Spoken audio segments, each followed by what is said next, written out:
नमस्कार. दीपक रेगे कथाकथन चॅनलवर तुम्हा सगळ्यांचं मनापासून स्वागत. मित्रांनो, आजपासून तुम्ही ऐकणार आहात पोपटराव भसे यांची कादंबरी यासी कैसा नारायण.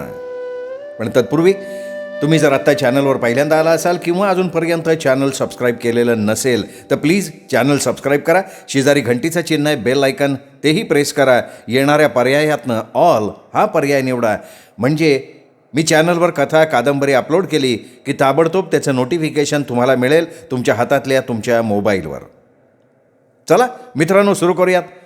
पोपटराव भसे लिखित यासी कैसा नारायण, भाग पहिला. माझं नाव संजय, गाव भावडी. फक्त 1200 वस्तीचं वाडीवाजा गाव. आमचं एकूण 9 माणसांचं एकत्र कुटुंब. वडिलांचं नाव भीमाजी सीताराम जाधव, आईचं नाव कमळाबाई. त्यांना आमची सगळी भावंडं आप्पा आणि जीजी या टोपण नावाने संबोधतं.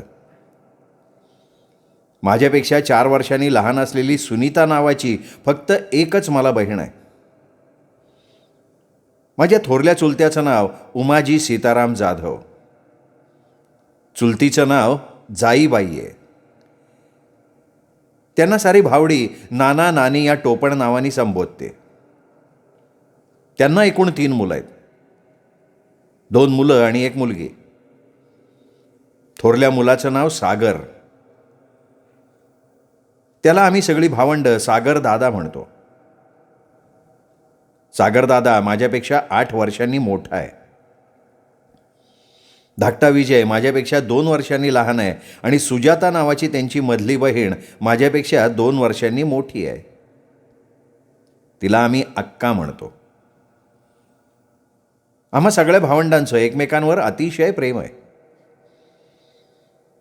आमचं 5 खणांचं पूर्वाभिमुख 3 दालनी घर, आतलं स्वयंपाकघर, मधल्या दालना दोन्ही बाजूंना 1.5 खणांच्या 2 खोल्या आहेत. एक नाना नानींची आणि दुसरी आप्पा जीजीची. आम्ही 5ही भावंड बाहेरच्या दालनात. घरापुढे ऐसपैस अंगण आहे. घराच्या दोन्ही बाजूंना बैलबारदाना, वैरणकाडी, गोवऱ्या सरपण, औतकाठी ठेवण्यासाठी 2 लांब लचक पाडव्या आहेत. शिवाय अंगणापुढे भेंडी, कडुलिंब आणि आंब्याची एकूण 6 डेरेदार थंडगार सावली देणारी, घराचं सौंदर्य वाढवणारी झाडं आहेत. आमच्या घरात गेल्या 3 पिढ्यांची गावची पाटीलकी आहे. थोरले चुलते भावडीचे पोलीस पाटील. अतिशय चांगला स्वभाव नानांचा. शांत, दयाळू, निगर्वी, समंजस. नानींना सुद्धा त्यांच्यासारखी लांडी लबाडी माहीत नाही, म्हणूनच नाना नानींना फक्त भावडीच्या वाड्या वस्त्यातच मान नाही तर भोवतीच्या सगळ्या परिसरात आदराचं स्थान आहे. सांगायला हरकत नाही, नाना नानींच्या या गोडव्या स्वभावाचा माझ्या आईवडिलांनी म्हणजे आप्पा आणि जीजीनं गैरफायदा घेतला आहे. पुरुषाचं बायकोपुढे फारसं चालत नसल्यामुळे गैरफायदा घेण्यात आप्पापेक्षा जीजीचाच सिंहाचा वाटा आहे. जीजी तुसडी, मत्सरी, हेकट, स्वार्थी, मतलबी आणि देवदेव्हारे आणि भगतांच्या आहारी गेली आहे. ती नवऱ्याला हवी तशी नाचवती आहे. आप्पा शहाणा, समंजस, परखड असला तरी जीजी त्याला फारसं जुमानत नाही. वाकावंच लागतं त्याला. भावडी गावाच्या तब्बल 4 किलोमीटर अंतरावरनं दक्षिण बाजूनं पश्चिमेकडून पूर्वेकडे पांढरी नावाची नदी वाहतीये. त्यामुळे आमची भावडी पावसाच्या पाण्यावर अवलंबून असल्यामुळे बहुतेक जमीन कोरडवाहू आहे. शिवारात बोटावर मोजण्या इतक्याच विहिरी बारवा आहेत.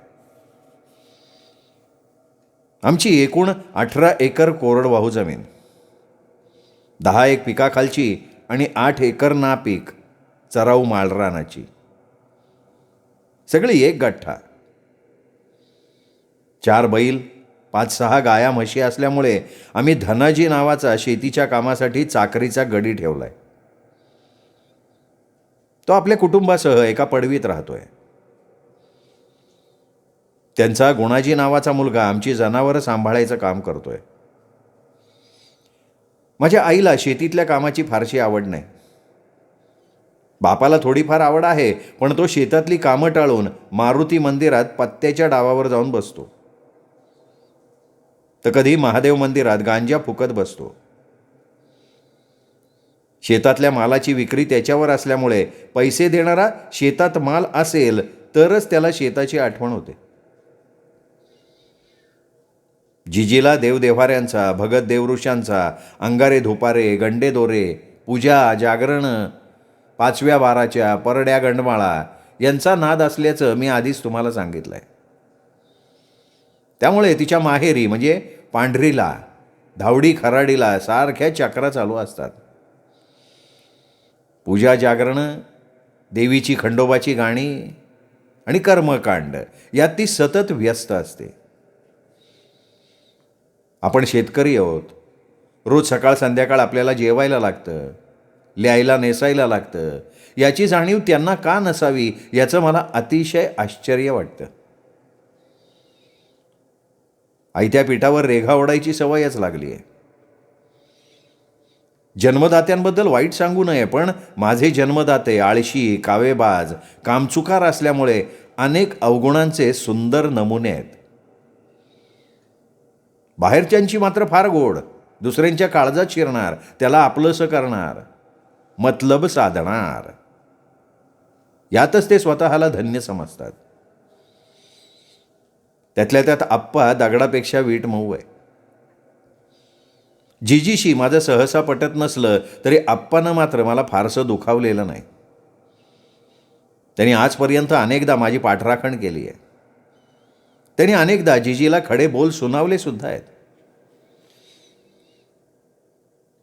सगळ्यात शेवटी महत्त्वाचा मुद्दा, मी जन्मदात्यांच्या स्वभावाच्या पैलूंचं अनेकदा निरीक्षण, अवलोकन केलंय. आवडत नसून, पटत नसूनही आप्पा जिजीला विरोध करत नाही, आणि केला तरी त्याचा विरोध जुजबी स्वरूपाचा असतो. जिजीला खडसावण्याचा त्यांनी फारसा कधी प्रयत्न नाही केला. त्याचा नेहमी 2 डगरीवर हात असल्यासारखा वाटतो. आणखी दुसरी महत्त्वाची बाब म्हणजे आप्पाच्या मनात थोरल्या भाऊ भाऊजाईबद्दल थोडीफार आदराची भावना असली तरी त्याच्या मनातला अभिमान, आत्मीयता जिजीच्या सततच्या डिवचण्यामुळे लोप पावलेली असावी. जिजी तर फक्त दीर जावेलाच नाही, तर त्यांच्या 3 मुलांनाही अलीकडे फार पाण्यात बघायला लागली आहे. जन्म दिलेल्या आम्हा दोघा बहीण भावाबद्दलही तिच्या मनात दयामाया नाही. आहे का नाही आश्चर्य? लहानपणापासूनचं सांगू शकणार नाही मी, समजायला लागल्यापासूनचं सांगतो. फक्त मोजक्या घटना, अत्यंत थोडक्यात. 5वी पासून नुकताच मी 6वीत गेलो होतो. साधारणपणे 12व्या वर्षात पदार्पण केलं होतं. जरी फारशी समज आली नव्हती तरी जे पाहायला, ऐकायला मिळत होतं ते मात्र मनात घर करून बसत होतं. काळजाला कुठेतरी वेदना होत होत्या. ऑगस्ट महिन्याचा पहिला शनिवार होता. आप्पा कोथिंबीर विकायला चौफुल्याच्या बाजाराला गेला होता. दुपारचा 1 वाजायला आला होता. मी बाहेरच्या दालनात अभ्यास करत बसलो होतो. आप्पा येण्याची वाट बघत जिजी माझ्याजवळ बसून होती. तिचं माझ्याकडे लक्ष नव्हतं, दाराकडे होतं.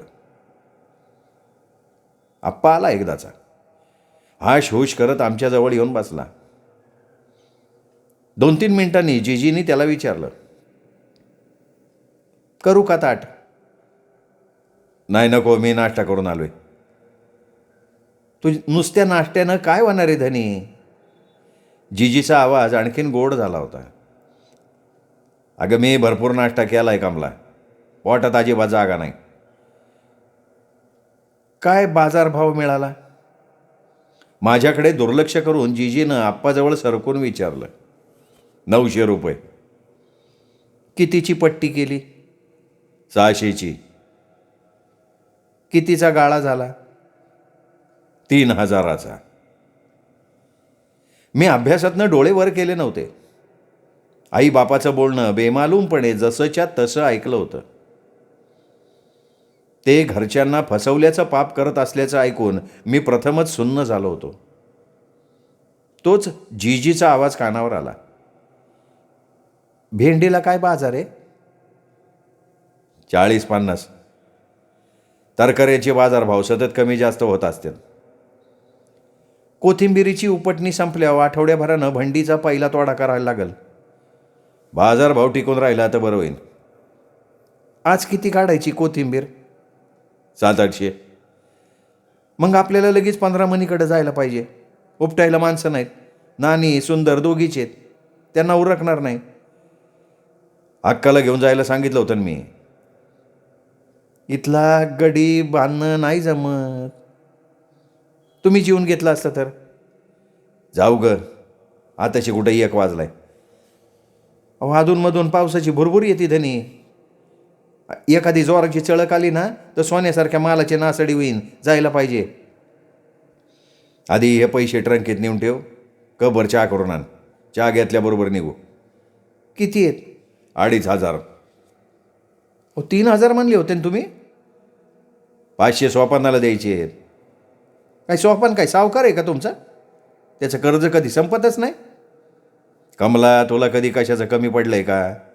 कमी नाही पडलो, पण हे आणखीन किती दिवस चालणार? असं म्हणजे घरातल्या घरात चोरा करणं. तुला शेतातल्या कामाची आवड असती तर माझ्यावर ही वेळच आली नसती ना. चोऱ्या तू करायला लावल्या. माझ्या माती खापर फोडू नका. स्वतःचं झाकून दुसऱ्याचं वाकून बघणं लय छान जमतंय तुम्हाला. तुम्ही आधी जुगार खेळणं गांजा वडणं बंद करा, मग मला बोल लावा. जन्मदात्यांची उणीदुणी बंद व्हावीत म्हणून मी म्हणालो, जीजी मला 2 वह्या आणि 1 पेन्सिल घ्यायची. उद्या सकाळी माग नानाकडं.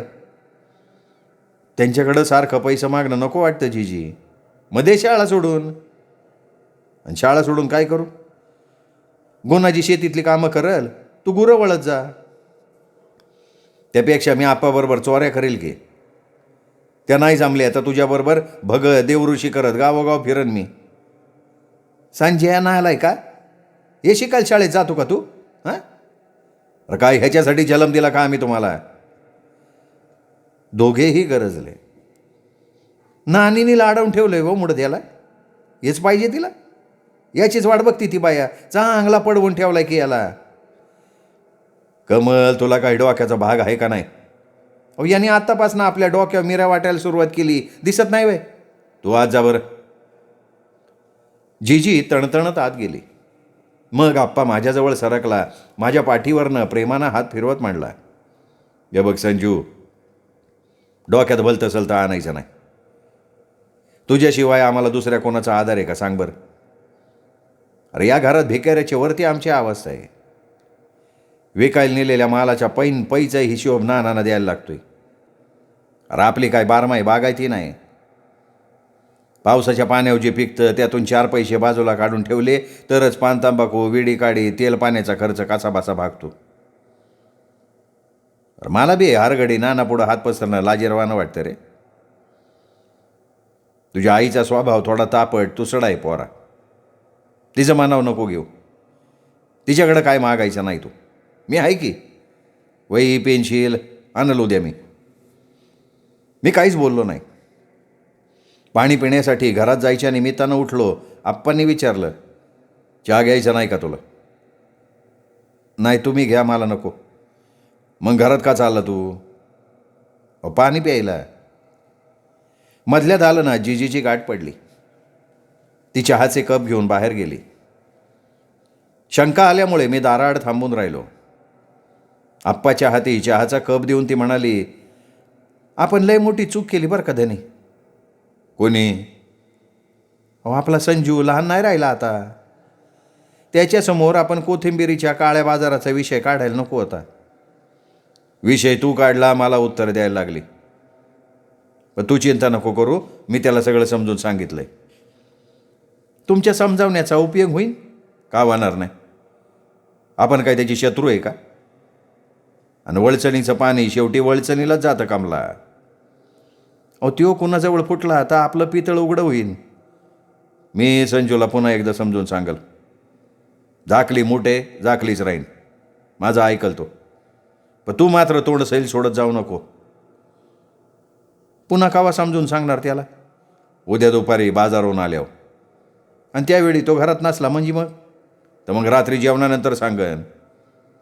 रात्रीचं जमणार नाही धनी. सागर येणार आहे, त्याची पाठ सोडणार नाही त्यो. मग मी चौफोल्याहून यायच्या वेळेला त्याला घरात थांबून ठेव. मला अधिक वेळ आत थांबून राहणं शक्य झालं नाही. पाणी प्यायचं नव्हतंच. सरळ बाहेर गेलो. मला बघताच आप्पा म्हणाला, संजू आम्ही 15 मनीकडे निघालोय. तू घरात थांबून राहणार आहे ना? सागरदादा यायची वेळ झाली. तो आल्यावर आम्ही नेहमीप्रमाणे महादेव मंदिराकडे जाऊ. काय काम आहे का? अरे विजू सुनीता पण येते नाही एवढ्यात. ते जेवल्या मग खुशाल महादेव मंदिराकडे जावा, जीजी म्हणाली. ते गेल्यानंतर 10-12 मिनिटांनी विजू सुनीता शाळेतनं आले. दप्तरं कोपऱ्यातल्या कोनाड्यात ठेवून ते माझ्याजवळ येऊन बसले. मी त्यांना विचारलं, ढामालेबाईंच्याकडनं जेवून आले का?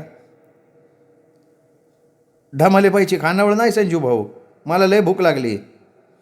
मलाही जेवायचे. आम्ही सागरदादाची वाट बघतोय. अरे पण त्याला यायला 4 वाजतील की, सुनीता म्हणाली. हे बघा, तोपर्यंत तुमची थांबायची तयारी नसेल तर आज जा. भाकरीचं टोपलं शिक्यावय, चुलीवर कालवणाचं पातेलं आहे. सांड लवण करायची नाही, पासारा घालायचा नाही, दांगामस्ती करायची नाही. जेवल्यावर खरकटी ताटं विसळून ठेवायची. राहील का लक्षात? सागरदादा तुला गोष्टीचं पुस्तक घेऊन येणार आहे ना? मला देशील वाचायला? अरे तुला अजून 12 खडी पण नीट नाही वाचता येत. येते की, बाईंनी शिकवलेले 3 धडेसुद्धा वाचता येतात. संजू भाऊ, ढमालेबाईंनी आज याला कोंबडा करायला लावला. अरे हा लघवीच्या निमित्ताने विटी दांडू खेळायला गेलता. मी नाही विटी दांडू खेळलो, फक्त खेळ बघत थोडा वेळ थांबलो होतो. तास बुडून गेला होता तू. येऊ दे आता सागरदादाला. नाही सागरदादा मारील मला, पुन्हा नाही तास बुडवणार. विजू कान पकडून रडवेल्या स्वरात म्हणाला. खरं सांगतो ना तू? अरे द्यावा शपथ. मग जा जेवायला जा. मी त्याला अभय दिल्याच्या आविर्भावात म्हणालो. त्यांची आत आदळआपट चालू असताना सागरदादा आला. त्याला बघताच पुढ्यातली वही मिटून मी पाहिलं, विचारलं, गोष्टीचं पुस्तक आणलं ना दादा? अरे आठवणीनं आणलंय. तुझ्यासाठी जेवायचं थांबलोय मी. आत काय विजू सुनीताचा धिंगाणा चाललेला दिसतोय. जीजी नाही वाटतं. ती आप्पाबरोबर कोथिंबीर काढायला गेली आणि अक्का दिसत नाही. ती 15 मिनिट गेली. कधी कोथिंबीरीला हात लावला? आज जात सागरदादानं मला विचारलं. कालपासनं. आम्हाला बघताच विजू सुनीताचा धिंगाणा थांबला. दोघेही पळत आमच्याकडे आले. सागरदादाला मिठी मारून रडवेल्या सुरात सुनीता म्हणाली, सागरदादा, विजूभाऊ मला थेंबडी म्हणून सारखा चिडवतो.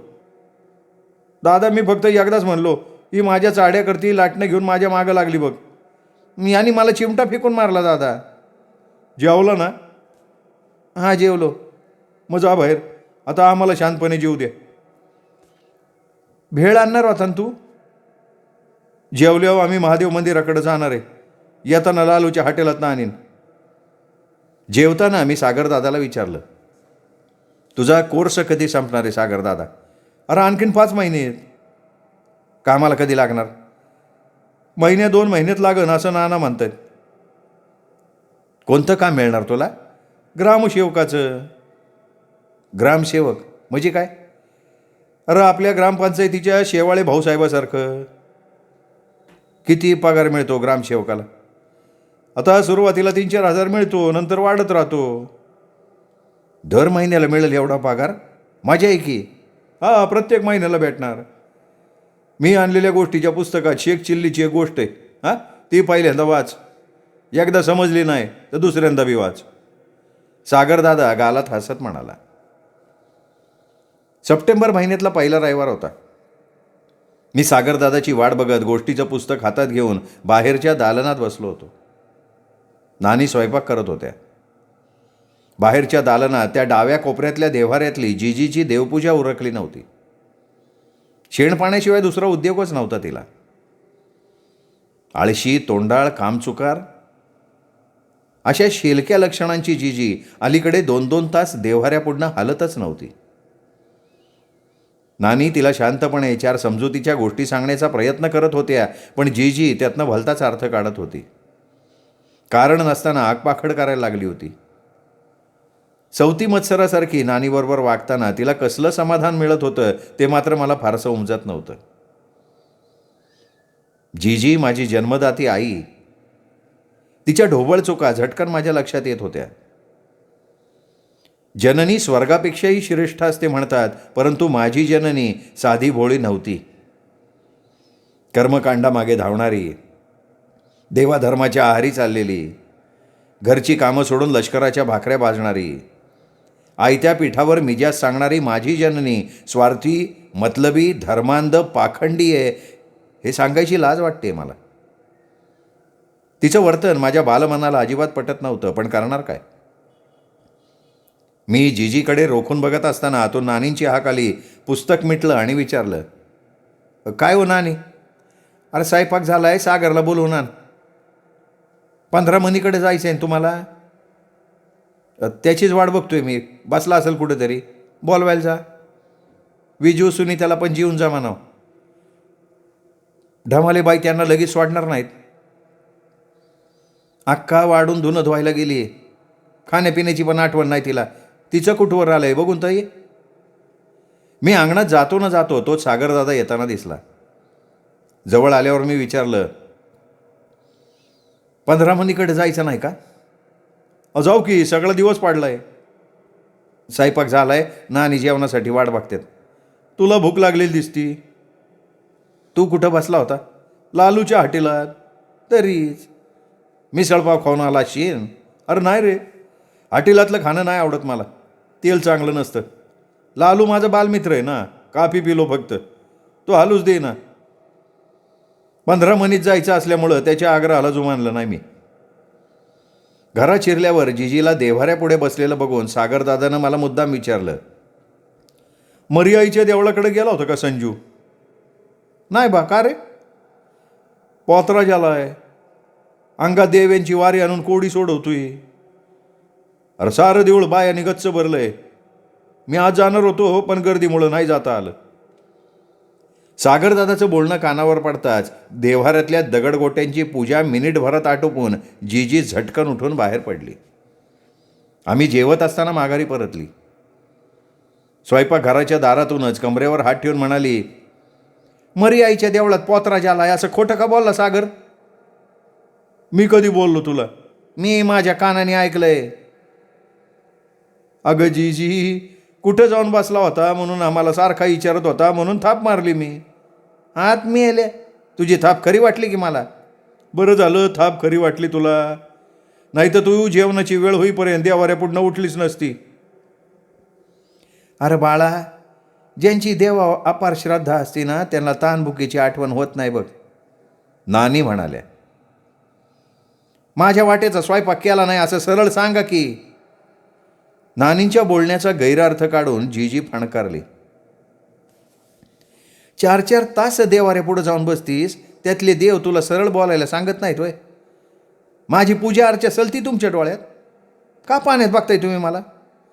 आजपर्यंत तुमचं नाचकं कुचकं बोलणं लय ऐकून घेतलं, आता नाही सहन होत, इथून पुढं नाही ऐकून घेणार. नको घेऊ ऐकून. मला तुझ्याशी भांडायची अजिबात हौस नाही. सकाळपासून संध्याकाळपर्यंत घरादारात झुलती, पोटाला आग लागली आमच्या. आणखीन एखादा उद्योग जास्तीचा करावा लागला तर काय लगेच झिजणार नाही मी. घे जेवून घे, मग जा मंजुळाकडं, पोतराच तिच्या अंगणात बसू नये. तुम्हाला काय माहिती?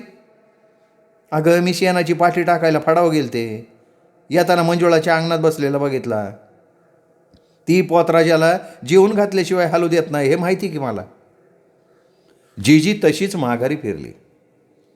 मंजुळाप्रमाणे जीजीचाही पोतराज देव होता. एकदा का त्याच्या हातातल्या डफड्याच्या तालावर पायातला चाळ वाजायला लागला की या माऊलांना स्वर्ग धर्तीवर उतरल्याचा भास होतो. जीजी घराबाहेर पडल्यावर नानी म्हणाल्या, संजू बाळा कसं व्हायचं तुमचं? नानी, श्रद्धाळू माणसं देवाऱ्याच्या आहारी गेली की अंधश्रद्धाळू बांधतात. अशा माणसांच्या डोक्यात सहजासहजी प्रकाश नाही पडत. हे बघ संजू, तू लहान आहे. देवाऱ्यापासनं कोंबडी बकरी मागणारे शेंद्री देवापासनं 4 हात दूर राहा बरं का तू, सागर दादा म्हणाला. मी प्रश्नार्थक मुद्रेनं त्याच्याकडे बघितलं. सागर दादाला नेमकं काय म्हणायचं होतं ते माझ्या डोक्यात फारसं शिरलं नव्हतं. म्हणून सागर दादा म्हणाला, नाही काळजी करू नको, मी तुझ्या पाठीशी असणार आहे. हातावर पाणी पडल्याबरोबर आम्ही घराच्या बाहेर पडलो. वाटेला लागल्यावर मी सागर दादाला म्हणालो, मधल्या वाटेला चिखल असेल दादा, पान देणं जाऊ. अरे आपण शेतकऱ्याच्या पोटात जन्म घेतला आहे, शहरातून नाही आलो आपण. चिखल आपल्याला काही नवीन हवे. चिखल, थंडी, ऊन वाऱ्याची सवय असायला लागते बाळा. आपण छत्री बी नाही आणली दादा, पाऊस आला म्हणजे मग. अरे पावसात विरघळून जायला काय मातीचे गोळे का आपण? पाऊस आला तर वाटेत निवाऱ्यासाठी लय झाड आहेत. मधल्या वाटेला लागल्यावर 100-150 पावलावर आम्हाला वाटेवरच कोणीतरी उतारा ठेवलेला दिसला. सागरदादाचा हात धरून मी जाग्यावर थांबलो.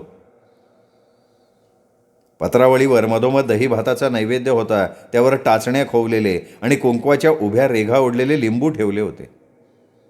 भाताभोवती भेळीचा पुडा, बोंबलाचा तुकडा, अंड, चिलीम गांजेची पुडी ठेवलेली होती. माझ्या अंगाचा थरकाप झाला होता. जीभ टाळ्याला चिकटली होती. बोलताच येत नव्हतं. काहीतरी भयानक पाहिल्यासारखं वाटलं होतं. माझी ती अवस्था बघून सागरदादानं माझा हात सोडला. 2-3 पावलं पुढं गेला. खाली वाकून उतारा ठेवलेली पत्रावळी उचलली, बाजूला भिरकावून दिली. मग माझ्याजवळ आला. गालात हसत माझ्या खांद्यावर हात ठेवून म्हणाला, अरे वड्या नाल्यातल्या काल्पनिक भूत पिशाच्यांची नाही तर बांधा खेंदावरच्या शेंद्राच्या देवाची इडापिडा घालवण्यासाठी आपल्या गावातल्या एखाद्या भोळ्या येसमाला भक्तानं या वाटे उतारा ठेवायला सांगितलेलं दिसतोय. घाबरायचं काही कारण नाही. आपण पांदीनं जायला पाहिजे होतं दादा उतारा वालांडून. संजू, भूतखेत नाही राहिली आता. नडतोड, इडापिडा, करणे, बाधा हे सगळे आपल्या कमकुवत मनाचे खेळ आहेत. अडाणी आणि अज्ञानी माणसं त्याच्यावर विश्वास ठेवतात. पुढच्या वर्षी 7वीत जाणार आहे तू. अंगा भस्म भोंदू लावणी बुवा बाबा लोका ठकविती, खऱ्या देवा विसरुनी शेंदराच्या देवा भजती. खरं सांगतो तुला, अरे भक्तांनी आपलं पोट भरण्यासाठी देवा धर्माच्या नावाखाली गरीब दुबळ्या लोकांना फसवण्याचे अशा प्रकारचे अनेक उद्योग सध्या चालवलेत. अंगारे दुपारे, गंडे दोरे सगळं थोतांडे.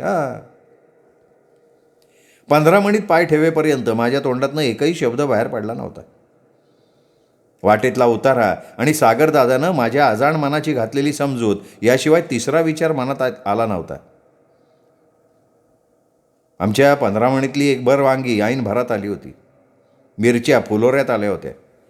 3 एकरातलं भुईमुगाचं पीक दृष्ट लागण्यासारखं होतं. धनाजी काका कोथिंबिरीच्या मोकळ्या फडात पाळी घालत होता. त्याची बायको सुंदर भेंडी तोडण्याऐवजी बांधावर घेवड्याच्या शेंगा तोडत बसली होती. तिच्याजवळ आम्ही गेलो. सागरदादानं तिला विचारलं, भेंडी तोडायची नाही का आज? नाही, उद्या सोमवार आहे ना, चौफुल्याचा भाजी बाजार बंद असतो, उद्या तोडायच्या. किती झाले तोडे? 4, उद्याचा 5वा. एका तोड्याला किती करंडे निघतात? 4-5. दुसऱ्या तोड्याला 6 निघाले. मग आम्ही धनाजी काकाकडे गेलो. कुळव उभा करून तो आमच्याजवळ आला. आमचे पाय चिखलानं भरलेले बघून म्हणाला, पांदीनं यायला पाहिजे होतं दादा. पांदी बिन चिखलाची आहे का?